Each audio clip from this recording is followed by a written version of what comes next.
ભાઈ ગમે એટલા મોટા બંગલામાં રહેલો કે ગમે તેટલા કરોડપતિ થઈ જાઓ પણ આ ખેતરની મોજ જેવી કોઈ મોજ નહીં ભાઈ. આ ગામડામાં આવીને ઝાડના નીચે ખાટલો પાથરેલો ત્યાં બેઠા ને તો મજા જ આવી ગઈ. તો મિત્રો આ છે ગામડાનું જીવન. તમે પણ આવો ગામડામાં અમારી જોડે કોઈ દિવસ રહેવા માટે મોજે મોજ કરાવી દઉં મારા વાલા.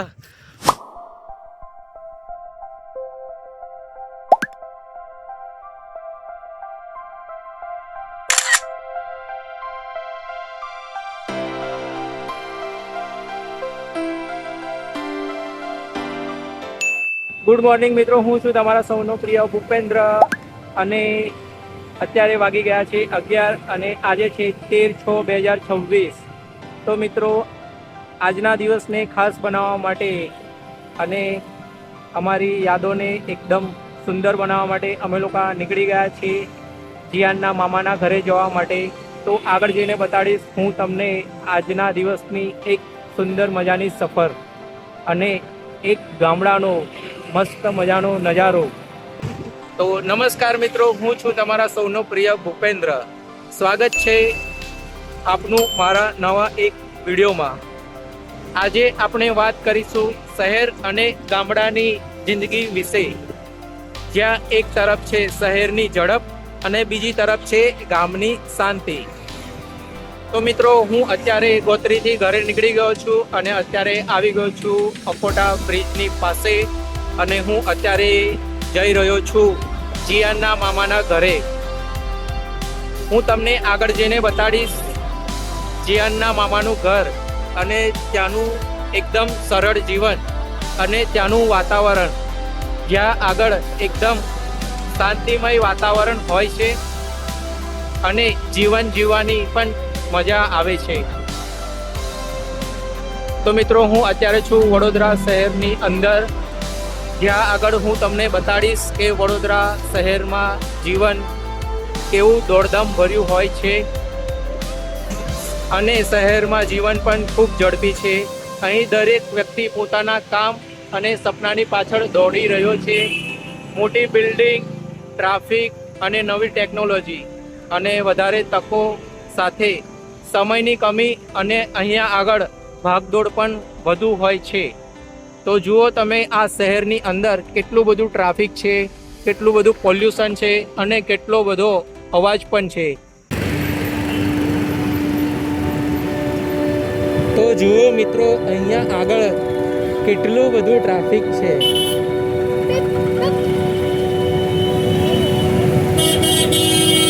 આ છે શહેરની ભાગદોડ ભરી જિંદગી. અહીંયા લોકો સપના સાકાર કરવા માટે કોઈક ભાગી રહ્યું છે, કોઈક દોડી રહ્યું છે, કોઈ નોકરી કરી રહ્યું છે, કોઈ ધંધો કરી રહ્યું છે.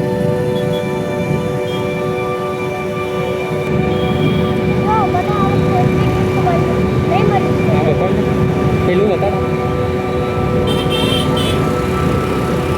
તમે લોકો જોઈ શકો છો અહીંયા સિટીની અંદર લોકો આડેધડ જ ગાડીઓ ચલાવી રહ્યા છે. કોઈને પોતાના જીવનની કિંમત નથી. કોઈને 2 મિનિટ સિગ્નલની રાહ નથી જોવી. મિત્રો આ રહ્યું આપણું વડોદરાનું એક ઐતિહાસિક સુરસાગર તળાવ, જ્યાં આગળ મધ્યમાં વસેલી છે વર્ષો જૂની 1400 ફૂટ ઊંચી શંકર ભગવાનની એક સોના જડિત મૂર્તિ. હું તમને આગળ જઈને બતાડીશ કે ગામડાનું જીવન એકદમ સરળ હોય છે અને શાંતિ હોય છે. તો ચાલો મિત્રો હું તમને આગળ જઈને બતાડું જીયાનના મામાનું ગામ અને એક સુંદર મજાનો નજારો. મિત્રો તમે લોકો જોઈ શકો છો અમે લોકો અત્યારે આવી ગયા છે પારુલ યુનિવર્સિટીની પાસે.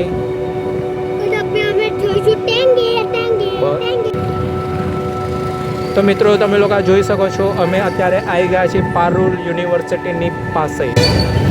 તો મિત્રો વિડીયોમાં અંત સુધી બન્યા રહેજો. આગળ જઈને હું તમને બતાડીશ એક સુંદર મજાના ગામનો નજારો. ગામડાનો રસ્તો તમે લોકો જોઈ શકો છો. આજુબાજુ કેટલા મસ્ત મજાના સુંદર ઝાડ છે. અહીંયા આગળ તમે ડ્રાઇવિંગ કરશો તો તમને મસ્ત મજા આવશે, કેમ કે અહીંયા આગળ તમને મળશે મસ્ત મજાની ઠંડક. તમે જુઓ કેટલા બધા લીમડાના ઝાડ છે, અલગ અલગ પ્રકારના ઝાડ છે, રસ્તાના કિનારે કિનારે ઝાડો આવેલા છે. તો તમે અહીંયા આગળ આવા રસ્તાઓથી પસાર થશો તો તમને શાંતિનો અનુભવ પણ થશે કે કેટલા સુંદર ઝાડ છે.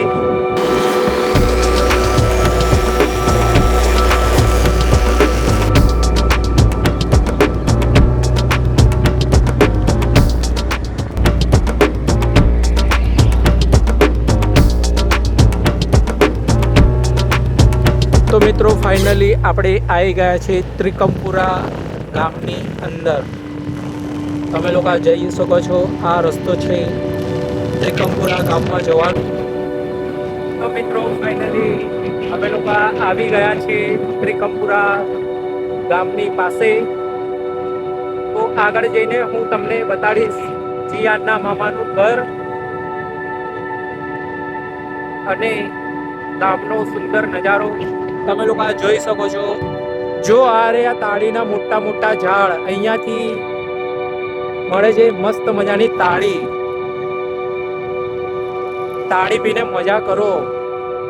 જો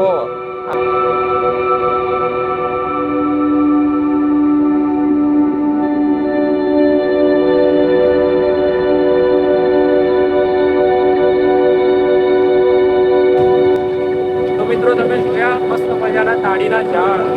ક્યારેક ક્યારેક સમય પસાર કરીને આવો ત્રિકમપુરા ગામમાં તાળી પીવા માટે.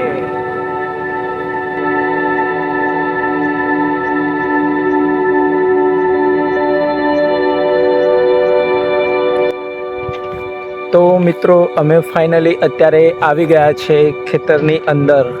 તો તમે લોકો જોઈ શકો છો અહીંયાનો એકદમ મસ્ત કુદરતી નજારો. અહીંયા છે આજુબાજુ ડુંગર અને વચ્ચે આવેલું છે ખેતર. તો હું તમને બતાડીશ એક ખેતર અને મસ્ત મજાની કેરીઓ. જીયાનના મામાનું ખેતર, આજુબાજુ ડુંગર છે અને વચ્ચે ખેતર આવેલું છે. તો અહીંયાનું વાતાવરણ ખૂબ જ મસ્ત હોય છે અને અહીંયા રહેવાની ખૂબ જ મજા આવે છે. જો જીયાનને બહુ મસ્તી કરે છે ખેતરમાં આવીને. તમે લોકો જોઈ શકો છો. જીયાન તો અહીંયા આવે એટલે ગાંડો થઈ જાય. જુઓ જીયાનની ધમાલ મસ્તી. આ રહ્યું જીયાનના મામાનું ખેતર. જો જીયાન લાગે છે કેરીઓ ખાઈ કાઢ્યો. કેટલી કેરી ખાધી જીયાન? થોડી. હા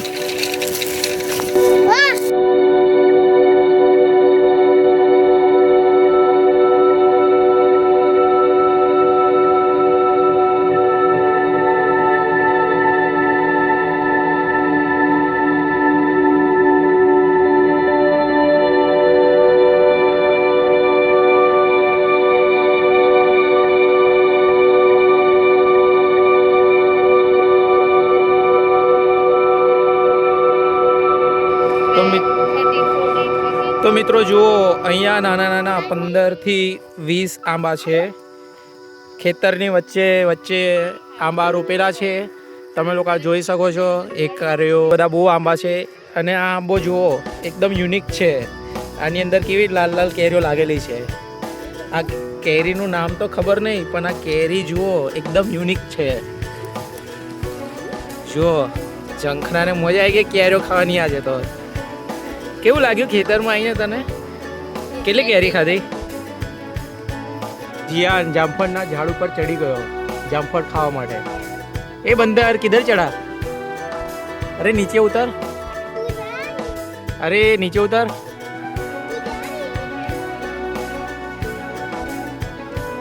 આ જીયાન જો ચડી ગયો ઝાડ ઉપર.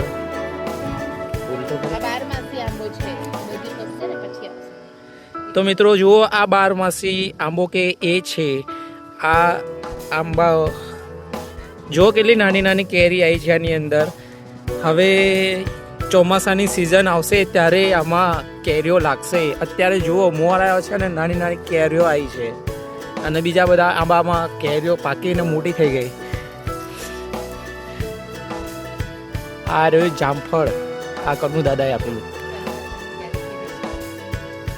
આ અમારા કનુ દાદા હતા, એમને એક જામફળનો એક નાનો છોડ આપેલો, એમાંથી જામફળ આટલું મોટું થઈ ગયું. અને જામફળ બહુ મસ્ત મજાના ગુલાબી ગુલાબી આવે છે એની અંદર.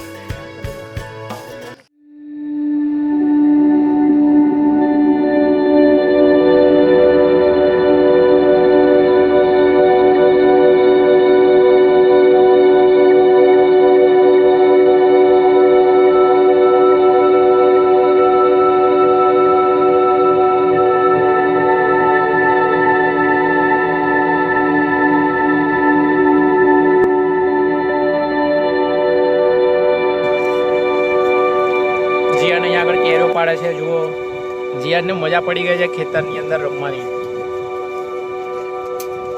અને અમને મજા પડી ગઈ આંબાની જે કેરો ખાવાની.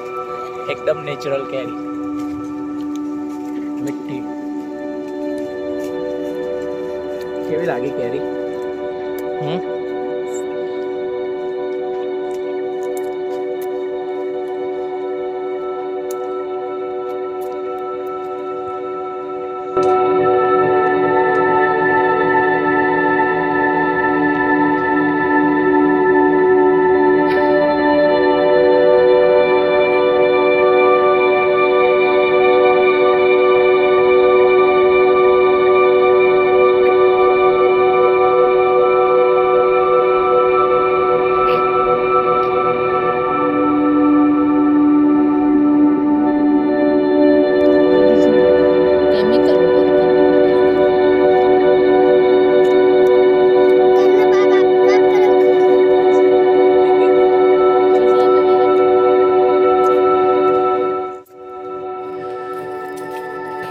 તો મારા વાલા ભાઈઓ જુઓ, આ છે લીંબુનું ઝાડ. કેટલા બધા લીંબુ લાગેલા છે અહીંયા. ગામડામાં સૌ બધી વસ્તુ તમને નેચરલી ખાવા મળે. કેરી નેચરલ ખાવા મળે, લીંબુ નેચરલ મળે, દૂધ તમને પીવાનું નેચરલ મળે, બધી જ વસ્તુ નેચરલ મળે. જો આ ઝમકુ બેહી ગઈ લીંબુ તોડવા. જો લીંબુ તોડવા બેસી ગઈ. તો મિત્રો ફાઇનલી મેં તમને બધું બતાડી દીધું ખેતરની અંદર. તો હવે વાત કરીએ ગામડાના જીવનની. તો મિત્રો આ હતું ગામડાનું મસ્ત મજાનું જીવન. ખેતરમાં આવીને મેં તમને બતાડ્યું કે વાતાવરણ કેટલું મસ્ત હોય છે. ઝાડ નીચે બેઠા છે અમે. જુઓ, આ છે ઝાડ, ખાટલામાં બેઠા છે. અહીંયા આગળ ખાટલામાં બેઠા છે, મસ્ત પવન આવે છે અને એકદમ શાંતિમય વાતાવરણ છે. આ જો તમે, કશું જ છે નહીં. આજુબાજુ ખેતર છે, એક આ સાઈડ છે ડુંગર, આ બાજુ છે જો આંબાની વાડીઓ. 5:30 વાગી ગયા છે, બરાબર. અને અમે અહીંયા ખાટલામાં બેસીને 6-7 કેરી તો ખાઈ જ ગયા. કેરી ખાવાની પણ મજા આવી ગઈ. એકદમ નેચરલ અને મીઠી કેરી ખાધી. અહીંયા આંબા છે બધા બહુ. અને કેવું લાગ્યું ઝંખના તને ખેતરમાં આવીને? તો આજે હતો શનિવાર અને મારી હતી નાઇટ શિફ્ટ, એટલે મેં 1 દિવસની રજા લઈ લીધી. એમ પણ રવિવારે તો ઓલરેડી રજા જ હોય છે, એટલે 2 દિવસની રજા મને મળી ગઈ. અને મેં જીવનને એકદમ મસ્ત બનાવવા માટે, આજના દિવસને યાદગાર બનાવવા માટે હું અને ઝંખના નીકળી ગયા હતા ઘરેથી. અને અત્યારે આજનો દિવસ અમારો એકદમ મસ્ત સફળ રહ્યો છે. મજા આવી ગઈ ખેતરમાં. તો મિત્રો તમે પણ વીકેન્ડના દિવસે ક્યારેક આવી મસ્ત જગ્યાઓએ ફરવા જાઓ અને મજા માણો. કેમ કે જીવનની અસલી મજા તો આવા મસ્ત પ્લેસ ઉપર ફરવામાં, અને એક મસ્ત મજાનું લાઈફ પાર્ટનર હોય આવું સાથે, તો આવી જગ્યા પર 2 કલાક સુધી બેસી રહીએ એવું મન થાય છે. પવન તો એવો મસ્ત ઠંડો આવી રહ્યો છે કે એસીની પણ જરૂર નથી અહીંયા આગળ. અને વાદળ છે એટલે તાપ પણ નથી લાગતો. મજા આવી ગઈ ખેતરમાં ફરીને. તો આ હતું જીયાનના મામાનું ખેતર, જે છે બહુ જ મસ્ત ખેતરમાં. તો મિત્રો આ હતો અમારો આજનો વિડીયો. એક તરફ છે શહેરની ભાગદોડ અને બીજી તરફ છે ગામડાની એકદમ શાંતિભર્યું અને સરળ જીવન. તમે લોકોએ જોયો આખો વિડીયો. અને વિડીયોને ગમ્યો હોય તો વિડીયોને લાઈક કરજો, શેર કરજો અને ભૂપેન ઓફિશિયલી બ્લોગ ચેનલને સબસ્ક્રાઈબ કરવાનું ભૂલતા નહીં. તો મિત્રો નવા વિડીયો સાથે ફરીથી મળીશું. જય માતાજી, જય દ્વારિકાધીશ. આવજો. ચાલો તો ઘરે જઈએ. ઘરે જવાની ઈચ્છા નહીં. ચાલે હવે, અરે મોડું થઈ જશે ભાઈ. ગમે એટલા મોટા બંગલામાં રહેલો કે ગમે તેટલા કરોડપતિ થઈ જાઓ, પણ આ ખેતરની મોજ જેવી કોઈ મોજ નહીં ભાઈ. મજા પડી ગઈ આજે તો ખેતરમાં આવીને. કેરીઓ ખાધી, મસ્ત મજાનું વાતાવરણ જોયું, હવા લીધી ઠંડી ઠંડી. આ ગામડામાં આવીને ઝાડના નીચે ખાટલો પાથરેલો ત્યાં બેઠા ને તો મજા જ આવી ગઈ. તો મિત્રો આ છે ગામડાનું જીવન. તમે પણ આવો ગામડામાં અમારી જોડે કોઈ દિવસ રહેવા માટે. મોજે મોજ કરાવી દઉં મારા વાલા.